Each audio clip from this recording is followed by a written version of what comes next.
একজনকে এখান থেকে টেনে হিচড়ে নিয়ে গিয়েছে এখান থেকে। এবং এই পুলিশ অফিসার ইমাউল হক, আপনার নাম কি মেহেদি, হ্যাঁ, এই দুইজন পুলিশ অফিসার নগণ্য হাসিনার আমলে যেভাবে একজন পুলিশ মানে করা হতো না, সেইভাবে আমাদেরকে উঠিয়ে দিয়েছে। একটা মিনিট সময় নেই এই পুলিশ অফিসার। ঠিক আছে, আপনি কেন উঠিয়ে দিয়েছেন বলেন? না, আপনি উঠিয়ে দিয়েছেন কেন? কেন? আমরা কি করেছি যে আপনি উঠিয়ে দিয়েছেন? আমরা 4 দিন শান্তিপূর্ণ ভাবে, না আমাদেরকে আপনি লাথি মেরেছেন, আমাদের শেষ করতে আমাদের না কি কেন সেটা এক্সপ্লেইন করেন, সেটা এক্সপ্লেইন করেন আপনি। না আমার ঠেসেন কেন?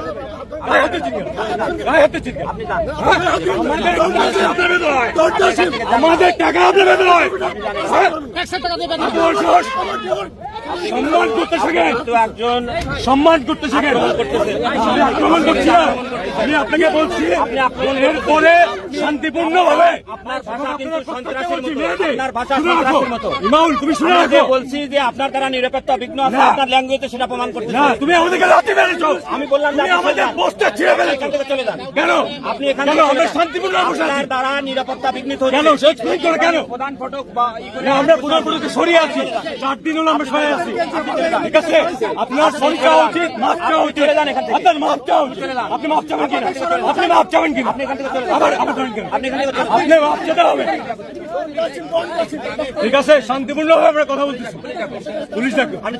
আপনি এইভাবে মারছে আর কখনো নিরাপত্তা আবার হাত দেন কেন? আপনি চলে যান। না, আমাদেরকে লাথি মেরেছেন কেন? আপনার বুদ্ধি আমাদেরকে লাথি মেরেছেন কেন? তুমি মনে রাখো, যে কাজটা করছো তুমি মনে রাখো।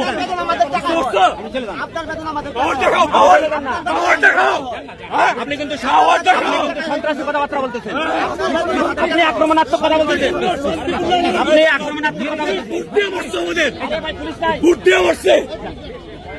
আপনি নিরাপত্তা বিঘ্ন করতেছেন, কিন্তু আপনি একটা প্রধান অফিসের নিরাপত্তা নষ্ট করতেছেন। আপনার সন্ত্রাসী কথাবার্তা বন্ধ করেন। আপনি কিন্তু আক্রমণাত্মক হুমকি বন্ধ করেন। আপনি হুমকি ধুমকি বন্ধ করেন। আপনি চরম সন্ত্রাসী কায়দায় কথা বলতেছেন, সন্ত্রাসী কায়দায় কথা বলতেছেন।